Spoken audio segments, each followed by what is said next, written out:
Hello दोस्तों, आज हम डिस्कस करेंगे reasons why not to buy Royal Enfield Classic 350।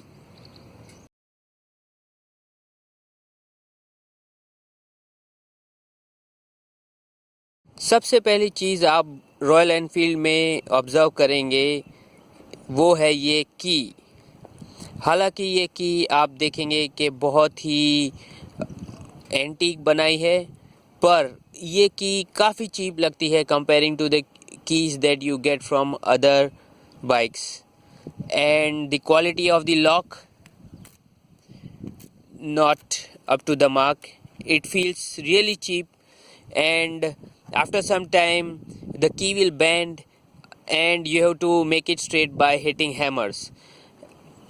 So this is the first thing Royal Enfield should start the change with.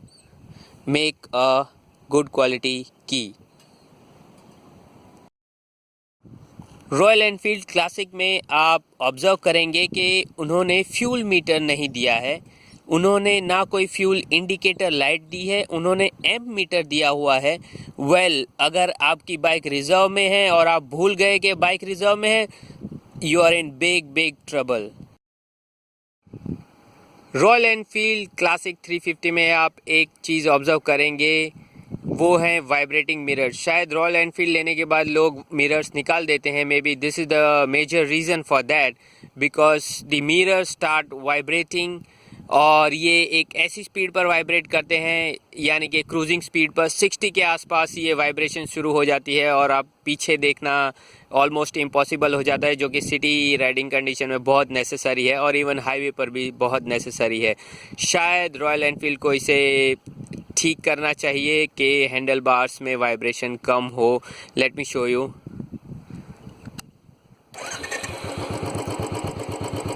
ये थोड़े थोड़े vibrations हैं, और ये जैसे ही क्रूजिंग स्पीड पास होगी, ये देखिए अमेजिंग वाइब्रेशंस। आपके हाथों का अच्छा मसाज हो जाता है बाय द वे, पर ये राइडर के लिए बहुत ही दुविधा वाली सिचुएशन हो जाती है कि वो पीछे देखे या फिर अपनी ही लेन में चलता रहे। So Royal Enfield should look into this.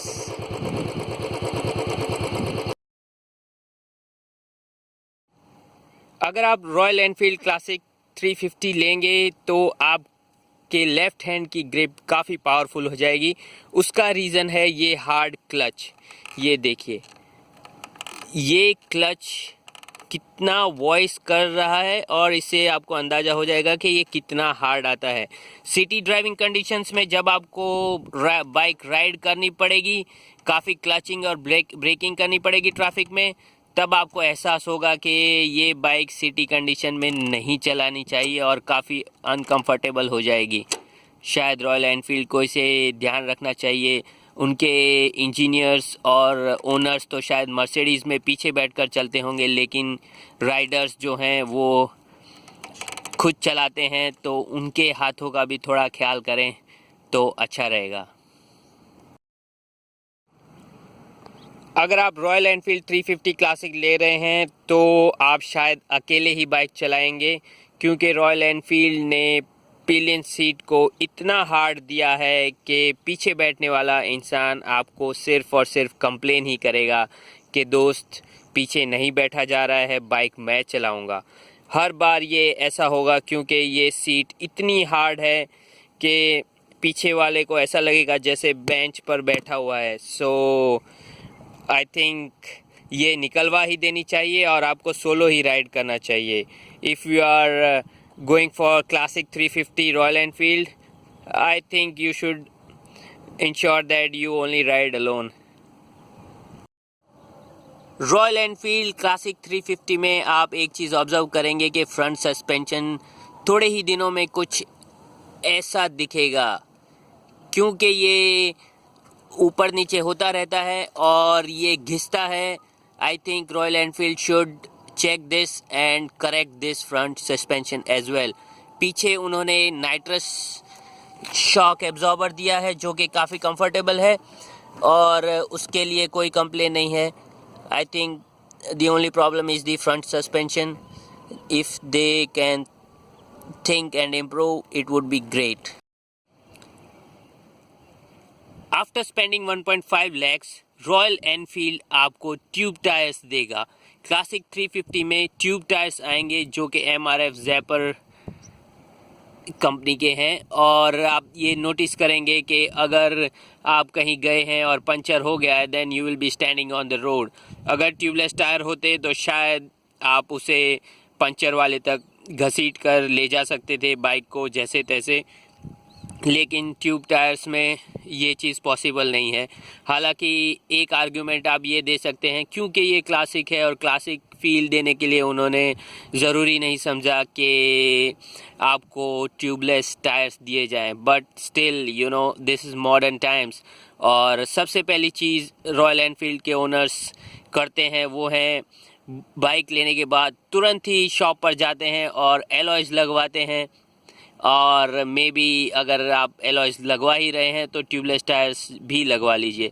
I think royal Enfield should look into this and after spending 1.5 lakhs they should think that they should give a little benefit to the customers by providing tubeless tires.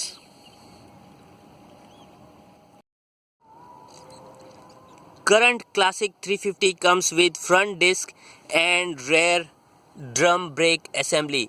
Front disc से Royal Enfield की braking ability काफ़ी improve हुई है, पर अगर वो पीछे भी डिस्क ब्रेक देते then I think it would have been a great thing. But उन्होंने ज़रूरी नहीं समझा कि क्लासिक 350 में पीछे डिस्क ब्रेक देनी चाहिए. So this is a disappointment. उन्होंने थंडरबर्ड में पीछे डिस्क ब्रेक दिए हैं, but I think I don't know why they missed out on 350 Classic as well. I think this is the better selling model और इसे भी वही ब्रेक्स देना चाहिए था. अगर आप रॉयल एनफील्ड क्लासिक 350 लेते हैं तो आप समझ जाइए कि आपने एक सफ़ेद हाथी लिया है. वेल मैं दिखाता हूँ क्यों. आप देखेंगे अगर वारंटी में जाएंगे आप तो कंपनी आपको सिर्फ और सिर्फ 20,000 किलोमीटर्स की वारंटी देती है. देखिए सिर्फ 20,000 किलोमीटर्स एंड 24 मंथ्स. और इससे आप समझ जाइए कि 20,000 किलोमीटर की वारंटी मिलने के बाद आपको पूरा cost of repair, cost of spares, सब कुछ आपको ही बेयर करना पड़ेगा. I will show you the example. आप अगर देखें इनकी फ्री सर्विस, और फ्री सर्विस आपको 4 फ्री सर्विस मिलेंगी और वो आपकी चारों फ्री सर्विस ख़त्म हो जाएंगी 270 दिनों में. जी हाँ, सिर्फ 270 दिनों में आपकी चारों फ्री सर्विस ख़त्म हो जाएंगी. उसके बाद आपकी तुरंत ही 5th सर्विस आएगी जो कि 360 दिन के बाद आएगी, 5th पेड सर्विस. और वो आपको स्टार्ट हो जाएगी आपके 1200 किलोमीटर से ही, यानी कि आपने 12,000 किलोमीटर कर दिए.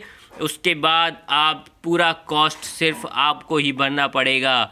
जी हाँ, full repairs will be taken care by you. So अगर आप एक मैकेनिक नहीं हैं तो आपको ownership of Royal Enfield will really cost you. Thank you for watching friends. In my next video मैं डिस्कस करूंगा रॉयल एनफील्ड क्लासिक 350 लेने के कुछ रीजंस. जी हाँ, don't forget to watch it as well. It will take time. Till then, bye for now. Don't forget to like and subscribe. Take care. Ride safe.